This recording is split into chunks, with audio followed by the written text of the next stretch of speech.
Why do meetings suck? It's such a good one, Ben. Meetings do suck. And it really comes down to the fact that people, I think, feel they need to meet in order to manage, right? And if we meet in order to manage and we bring as many people together as possible, it makes me feel better as a manager that I'm actually doing my job because I can then validate whether people are doing their job or not. I think meetings are a form of micromanagement if done poorly. I think there is a method of doing them better, but I'll give you a great example. It's always better to hear examples. My wife works for an organization and they probably have close to 1,000 employees across the state of North Carolina. And they literally invite everybody to every meeting. They never have an agenda. And most of the time, she isn't even focused on the meeting, nor are the other employees. And they're having meetings for the sole purpose of having meetings. And I think leaders, and not even leaders, I would change that to managers, poor managers, love to hear themselves talk. That is why meetings suck.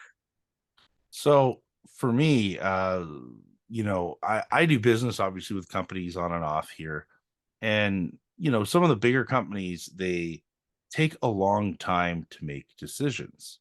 Mm-hmm. And I always find it interesting because, in my head, I'm going, okay, I know the organization, they're probably getting paid about this much, such and such money. And from talking to some of them, they'll tell me, they're, let's call it 5-6 hours into meeting, making these decisions for the company. And I'm thinking, okay, there's 10 people in this meeting all the time. They're probably all, let's call it 30 or 40, $50 an hour employees. Let's call it $40 an hour. So now you're talking $400 per meeting. We're Yeah. talking, 5 meetings, 5 hours, that's $2,000. And Yeah. we're talking about a purchase of $3,000 to $4,000. Why Yes. are you wasting your money, Yeah. right, on doing this? Like, and I look at it as productivity. Even when, here's a, another funny thing and I don't like politics and I don't want to get into it, but you look at like our politicians and they just talk about nonsense. And I Mm-hmm. think about how there's like, let's call it 300 people or 500 people sitting in these, government buildings. One person's talking, and I'm going, man, how much does it cost us an hour? Like, I've always wondered, how much does it cost us an hour for all the people that are sitting there?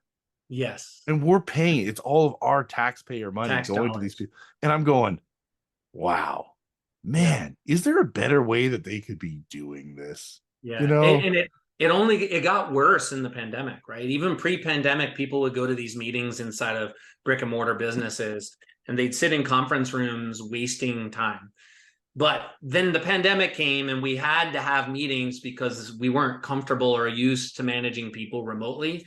But then the problem was is we brought in the same behavior that we had in a brick and mortar business into the virtual world, and that hasn't changed, right? So it is. I used to do the same exact thing, Ben. I used to sit there and look at all the executives sitting in a room and all the director levels and manager levels sitting in a room, and I'm like, this is a very expensive meeting.